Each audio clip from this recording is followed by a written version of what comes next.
شكوت الضيق في صدر رحب والدمع فاض من الأسية وانسكب اهرع إلى الرحمن واسلك. الحمد لله رب العالمين حمدا كثيرا طيبا مباركا فيه وأشهد أن لا إله إلا الله وحده لا شريك له وأشهد أن محمدا عبده ورسوله أما بعد.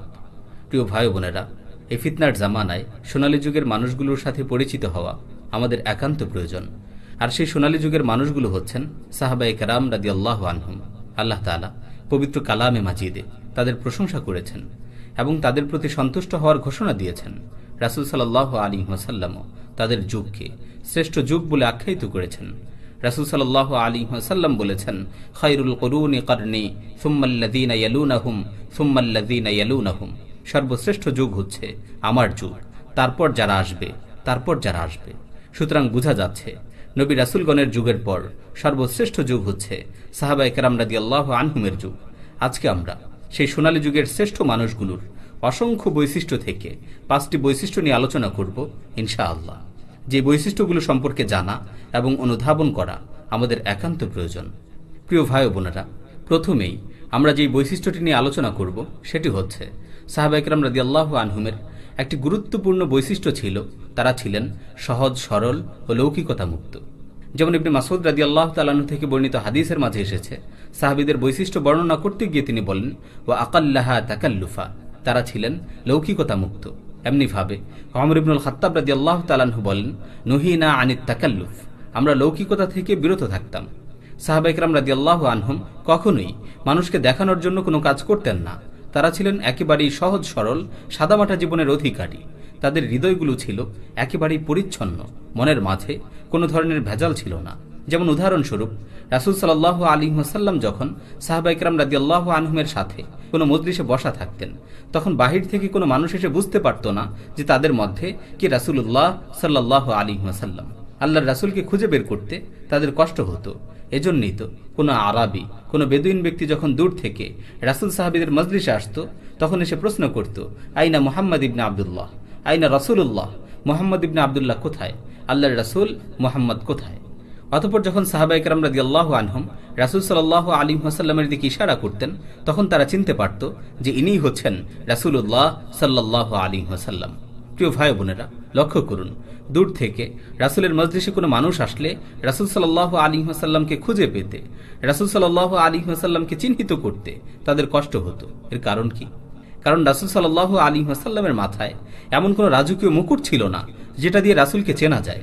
রাসূল সাল্লাল্লাহু আলাইহি ওয়াসাল্লামের জন্য এমন কোনো শাহী সিংহাসন ছিল না যা দিয়ে রাসূল সাল্লাল্লাহু আলাইহি ওয়াসাল্লামকে শনাক্ত করা যায়।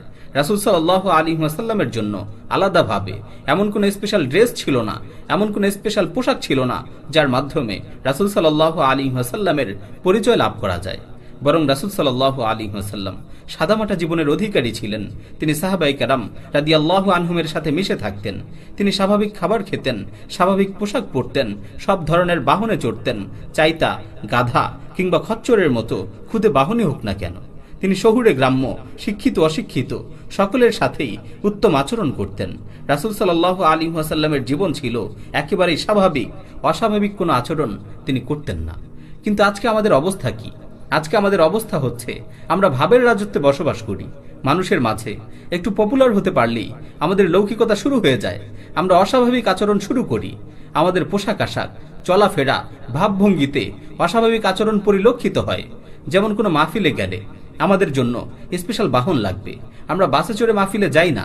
আমাদের খাবারের মেনুটা স্পেশাল হতে হবে। আমরা স্বাভাবিক খাবার খাই না। কেউ আমাদের সাথে সাক্ষাৎ করতে আসলে 1 মাস আগ থেকে জানিয়ে আসতে হবে, নয়তো আমরা তার সাথে সাক্ষাৎ দেই না। এছাড়া আরো হরেক রকমের রিয়া, লৌকিকতা আমাদের মাঝে পরিলক্ষিত হয়।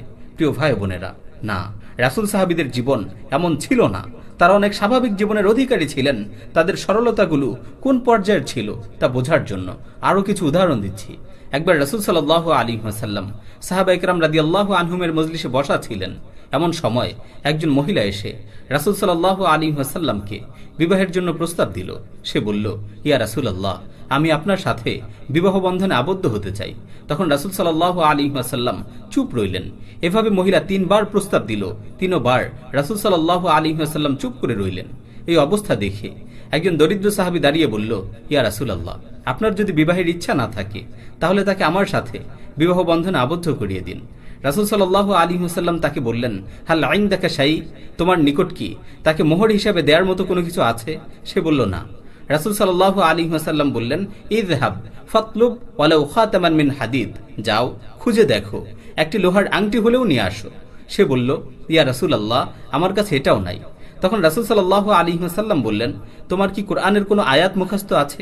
তোমার কি কোরআনের কোনো সূরা মুখস্থ আছে? তখন সে বলল, হ্যাঁ, আমি কোরআনের অমুক অমুক সূরা পারি। তখন রাসূল সাল্লাল্লাহু আলাইহি ওয়াসাল্লাম বললেন, যাও, এই কোরআনের মাধ্যমে তোমাদের বিবাহ বন্ধনে আবদ্ধ করিয়ে দিলাম। প্রিয় ভাইরা, উল্লিখিত ঘটনার দিকে লক্ষ্য করুন। রাসূল সাল্লাল্লাহু আলাইহি ওয়াসাল্লাম ও সাহাবায়ে কেরাম রাদিয়াল্লাহু আনহুমের সরলতা দেখুন। আল্লাহর রাসূলকে একজন মহিলা বিবাহের প্রস্তাব দিচ্ছে, সেই সময় একজন সাহাবী সরল মনে বলছেন, ইয়া রাসূলুল্লাহ, আপনার যদি বিবাহের ইচ্ছা না থাকে তাহলে তাকে আমার সাথে বিবাহ বন্ধনে আবদ্ধ করিয়ে দিন। রাসূল সাল্লাল্লাহু আলাইহি ওয়াসাল্লাম সরল মনে তাকে বিবাহ বন্ধনে আবদ্ধ করিয়ে দিলেন। উল্লিখিত ঘটনাটি যদি আমাদের কোনো শাইখের মজলিসে হতো তাহলে আমরা কি এত সরল মনে শাইখের সামনে বলতে পারতাম, শাইখ, আপনার যদি প্রয়োজন না থাকে তাহলে তাকে আমার সাথে বিবাহ বন্ধনে আবদ্ধ করিয়ে দিন? আর যদি আমরা ভুলে বলেও ফেলতাম তাহলে শাইখের আচরণটা আমাদের সাথে কেমন হতো? প্রিয় ভাই ও বোনেরা, আসলেই আমাদের অন্তরে সরলতা নেই, আমরা সহজভাবে কোনো কিছুকে নেই না। কিন্তু সাহাবায়ে কেরাম রাদিয়াল্লাহু আনহুম ছিলেন একেবারেই সহজ সরল, তাদের হৃদয়গুলো ছিল একেবারেই পরিচ্ছন্ন, তাদের হৃদয়ে কোনো ধরনের বক্রতা ছিল না।